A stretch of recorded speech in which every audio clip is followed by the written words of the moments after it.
আসসালামু আলাইকুম প্রিয় ইউটিউব বন্ধুরা, সবাই কেমন আছেন? আশা করি সবাই ভালো আছেন। আল্লাহর অশেষ রহমতে আমরাও ভালো আছি। চলে আসলাম মুস্কান ফ্যামিলি ব্লগ থেকে। আমি মুস্কানের মামি বলছি। আমার পেজের নতুন আরও একটা ভিডিওতে সবার আমন্ত্রণ রইল। এই তো অনেক দিন পর নিজের বাসায় এসে আবার আগের মতো কাজ করা শুরু করে দিলাম। আর আমার কাছে খুবই ভালো লাগতেছে। এই জিনিসগুলোকে আগে আমি অনেক যত্ন করে রাখতাম। আর এই 5 দিন ছুটি পেয়েছি, আর এই 5 দিনে চেষ্টা করব বাসার সব কিছু আবার আগের মতো গুছিয়ে নেওয়ার জন্য। আমার ছেলে আলহামদুলিল্লাহ এখন সুস্থ আছে। এই তো পরের দিন সকালবেলা ওর বাবা বলতেছে, আসো কেকটা কেটে নাও, তোমার জন্য তো কেকটা আর কাটা হয় নাই।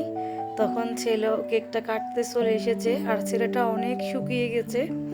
ওর যে কী অবস্থা ছিল বিশ্বাস করুন, আমি যে কিভাবে হ্যান্ডেল করেছি ওকে আল্লাহ জানে আর আমি জানি। আলহামদুলিল্লাহ, আল্লাহর কাছে লাখো কোটি শুকরিয়া যে আল্লাহ ওকে সুস্থতা দান করেছে। এই তো অনেক খুশি, অনেক হ্যাপি আজকে, তার জন্যই কেকটা কেটে নিয়েছে। কেক কাটাকাটির পর আমি চলে আসলাম কিচেনে। এখানে আমার যায় সবজি টবজি কেটে রেখেছে, আমরা এখন রান্না করে নিব।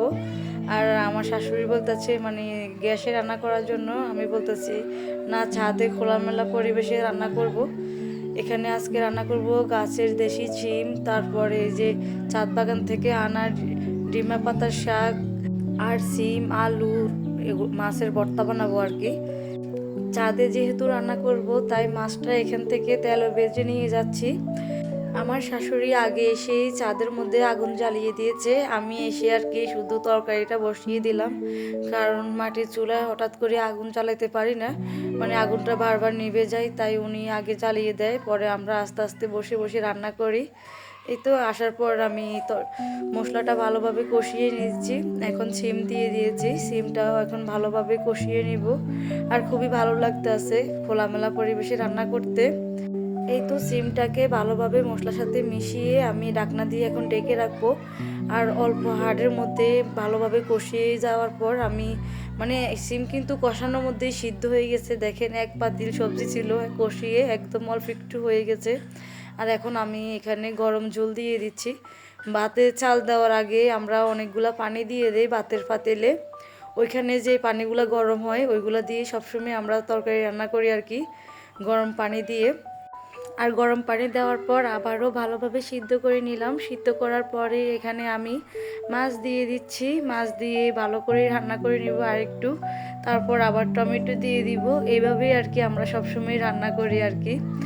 আসলে অনেকটা সময় লাগে, কিন্তু ভিডিওতে তো এতগুলো ফুটেজ নেওয়া যায় না, সংক্ষেপে সংক্ষেপে একটু নিয়ে তারপরে আপনাদের সাথে শেয়ার করি, সেটাই। আর খুবই ভালো লাগতেছে ছাদে বসে বসে রান্না করতে। এই তো আমার সিম তরকারি রান্না শেষ, এখন ধনিয়া পাতা দিয়ে দিচ্ছি। ধনিয়া পাতাটাও আমাদের গাছের ছাদ বাগানের, এত গ্রান ছিল, দেওয়ার পর তো পুরা মানে মোমো হয়ে গেছে গ্রানে। খুবই ভালো লাগে দেশি সবজি রান্না করতে। এই তো সিম তরকারির ফাইনাল লুক। এখন এগুলো আবার আমার শাশুড়ি বেড়ে নিয়ে যাবে আর কি। আর অন্যদিকে আমার শাশুড়ি বসে বসে শাক কাটতেছে। এগুলা আমাদের চাঁদ বাগানের শাক। শাকটা তো আর আজকে রান্না করব না, গতকালকে রান্না করব। উনি আগে কেটে নিচ্ছে। এখানে বিভিন্ন রকমের শাক ছিল, লতা পাতা যা আছে সব নিয়ে এসেছে। এখন উনি এগুলা কেটে নিচ্ছে। আর এখন আমি ডিমা পাতা শাকটাও রান্না করে নিচ্ছি ডিম আলু দিয়ে। আর এই ডিমা পাতা শাক সবসময় আমাদের চাঁদে পাওয়া যায়, কারণ একবার আমার শ্বশুরের গোড়া লাগিয়েছে, আর বারবার ওইখান থেকে পাতা গজায়, যখনই পাতা হয় তখনই পাতাগুলো নিয়ে আসে পুরা গাছ, আর তুলে নেয় না আর কি।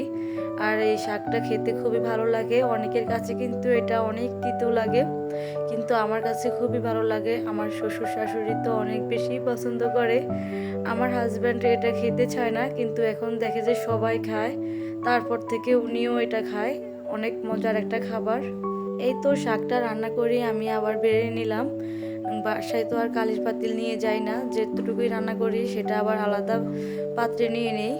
আর এগুলো হলো আমাদের গাছের বড়ি। আমাদের যে বাড়ি আইনগিরি, মানে আমার শ্বশুরের বাড়ি, ওইখানে আমার শ্বশুর গিয়েছিল ভোট দেওয়ার জন্য, ওইখান থেকে এই বড়িগুলো নিয়ে এসেছে, মানে আমাদের গাছের বড়ি।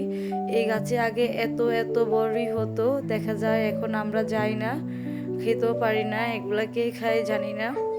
এইদিকে আমরা বসে বসে বড়ই খাচ্ছি ছাদের মধ্যে, অন্যদিকে আবার আমার শ্বশুর বলতে আছে গাছে নাকি পেঁপে পেকেছে। তারপর উনি নিচে চলে গেল, নিচে গিয়ে পেঁপেটা ফাটতে আছে, আমরা উপর থেকে একটু ভিডিও করে নিলাম। পরে পেঁপেগুলো পেড়ে ছাদে নিয়ে এসেছে। এগুলো দেখতে কাঁচা দেখা যায় কিন্তু ভিতরে একদম পেকে থাকে, লাল হয়ে থাকে আর পাখি খেয়ে ফেলে। এই তো এখানে আমার শাশুড়ি বসে বসে আমাদেরকে পেঁপে কেটে দিচ্ছে। আমার মেয়ে আবার পেঁপে খেতে পছন্দ করে, তার জন্যই তাজা তাজাই কাটছে, বলতেছে এখনই খেয়ে পেলো। আর আমার ছেলে মেয়ে তো আগের দিন জ্বর ছিল, তাই তারা ওইভাবে মাংস খেতে পারে নাই। ওর দাদা ভাই আবার আজকে রেস্টুরেন্ট থেকে মাংস কিনে নিয়ে এসেছে তার নাতি নাতনি খাওয়ার জন্য আর কি। দেখেন কত ভালোবাসা। আর এই তো ছাদ থেকে এসে এখানে আমি ভর্তাটা বানিয়ে নিলাম, অনেক দিন পর ভর্তা বানিয়েছি। শিম, আলু, তারপরে রুই মাছ, কাঁচামরিচ, ধনিয়া পাতা সব কিছু দিয়েই ভর্তাটা বানিয়েছি।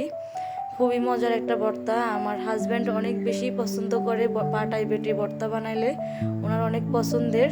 দেখা যায় আজকে কয়েক মাস এভাবে মাছের ভর্তা খাওয়া হয় না, কুমিল্লা যাওয়ার পর তো শুধু একদিনে আলুর ভর্তা বানিয়েছি। এই তো অনেক দিন পর সিম আলু দিয়ে ভর্তা বানিয়েছি।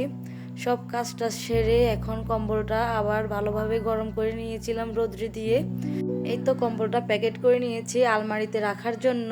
আর আলমারির এই বেহাল অবস্থা দেখে তো আমার কেমন যে লেগেছে, আলমারির কোনো অবস্থা নেই। বাচ্চারা মানে বড় ছোট যা আছে সবাই আলমারির গেটে গুটে রেখেছে। এখন আমি তো কোথায় রাখবো, মাথায় হাত, কি যে অবস্থা অগুছানো। তারপর আর কি করব, আলমারি থেকে সব কিছু বের করে নিয়েছি, বের করে আবার সুন্দরভাবে আলমারিটা গুছিয়ে নিয়েছি। আর দেখতে দেখা যাচ্ছে কত কম সময়ে ভিডিও করে দেখাচ্ছি, কিন্তু এই আলমারিটা গুছাতে আমার অনেক সময় লেগে গেছে। আর এই আলমারিটার মধ্যে আমি কোনো কাপড়ে রাখি না, এখানে রাখা হয় কাঁথা, কম্বল, এগুলোই রাখা হয় আর কি। আর এখানে আমার ছোট দেবরের কিছু জামা কাপড় আছে। এই তো আজকের ভিডিওটা এই পর্যন্তই, সবাই ভালো থাকবেন, সবাইকে আল্লাহ হাফেজ।